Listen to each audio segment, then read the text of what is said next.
Nils Rasmusson has nearly 1 million subscribers on his YouTube channel, Learn to DIY. I got a chance to talk with him about how he's able to help homeowners out with some basic projects. Now it's time for Open House, sponsored by Pyramid Heating and Cooling. When it comes to DIY information on the web, it can be really hit and miss. However, one of my favorite channels on YouTube is Learn to DIY, and today we've got Nils Rasmusson. Let's talk about DIY. Thanks for coming on to Around the House Northwest. Thanks for having me, Eric. Excited to be here, man. Thanks for taking the time, brother.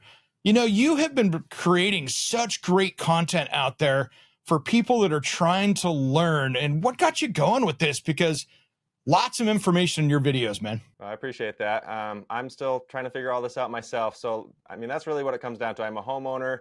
There's all the issues that we deal with as homeowners, with whether it's maintenance or upgrades or knowing how to use our tools properly, different things like that. So I'm just trying to figure out the best ways to save time, right? To save money, save time, help people to do that along the way. I got started because I had some things going on around the house that I didn't understand. So I researched them, talked to other people, and tried to figure out how to make this stuff work, and thought, I'll bet I'm not the only one. So I started making videos around this. And believe it or not, that was 13 years ago. So it's been a long time that I've been doing this and just having a lot of fun along the way. Man, and you're creeping up towards that 1 million subscriber mark, which you've been killing it, brother. Congrats. All right. I appreciate it. That's the goal this year, 2024, hit that 1 million views or 1 million subscribers. It's kind of a vanity metric in a way, but it helps with the business and sponsors and all that kind of stuff too. So I'm like, I'm ready. Let's get there, you know? Absolutely. You know, one of my favorite videos you did was one of the biggest myths for homeowners. And it was so obvious when I saw it. I'm like, I didn't actually know 100% the answer to it. And it was the one about garages, why they're not finished correctly. And wow. It was so funny because you went through and you just did a deep dive and answered a lot of questions for a lot of people. That was a fun one. And I didn't understand it. I mean, that's the question that I had personally. And I'm redoing my garage. I'm actually converting it into my YouTube studio / wood shop right now. And I wanted to know, is that going to affect my taxes? Is that going to be something that I'm going to regret in some way? Is just putting a layer of paint on there going to be an issue? All of that. So I wanted to figure out all that stuff, called the county assessors, talked with builders, and got some answers on there. And spoiler alert, it doesn't make a big difference, really. It might make a tiny difference on your taxes potentially, but even that is unlikely. So that was kind of fun to research and learn about. So what have you learned? What are some of the big takeaways that you've learned over the years of doing this channel? Because I love that you go, I don't know this answer. Let's dive in. Yeah. I mean, everything. Some of the big takeaways. And so the caveat here is I don't have a trades background, which is why I want to do this channel. I've done some carpentry professionally a little bit, but that's about it. So I'm trying to approach this from can an average homeowner who's a little bit handy and curious figure some of this stuff out. So some of the big ones are that we're using our tools to a small percentage of their capacity. A lot of times there's great features on our tools that we're missing out on. And I see this happening constantly.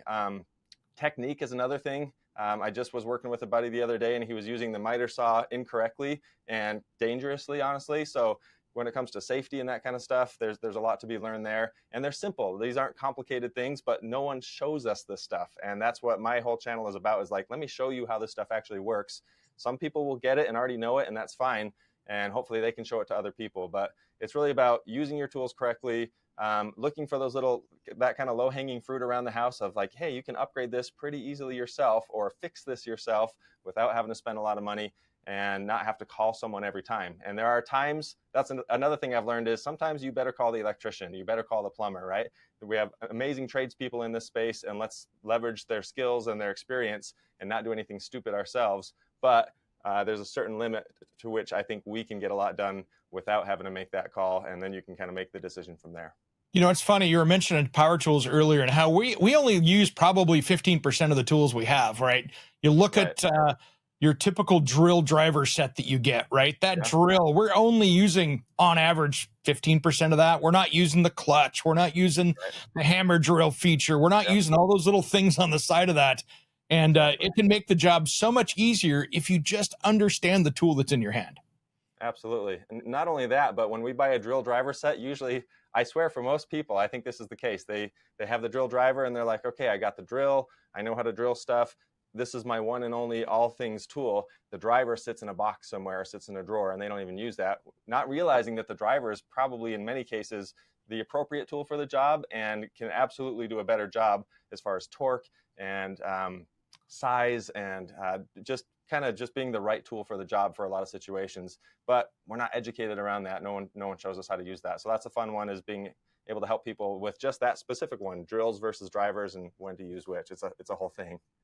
Absolutely. And it's just like, I had this happen just recently, and I know how to use a chop saw or a miter saw, and had a brand new one, that I hadn't been using before. That thing was so powerful, and it was battery powered. I got a little kickback out of it, cutting some fairly wet wood. And these battery saws, you got to respect them, because they technically are putting in more torque than the plug-in one does. And you just got to be very careful and treat it just like another table saw. Absolutely. It's funny you should mention that. I literally just bought my first, it was a Milwaukee battery powered saw. It was a job site saw, because I'm finishing a basement next town over right now. And I was like, I've never used one of these, and I was pleased with all of the features that it had. I was like, this is pretty impressive compared to my big boy DeWalt that I use at home. And to your point, man, that thing is powerful and it just lasts. I was like, wow. I mean, that's the other fun thing, is the technology is changing all the time. Tools are getting better. The battery side of things is getting better. And I'm pretty excited to see where this all takes us in the next, 5 to 10 years. Yeah, it's absolutely amazing. We're running out of time, Nils.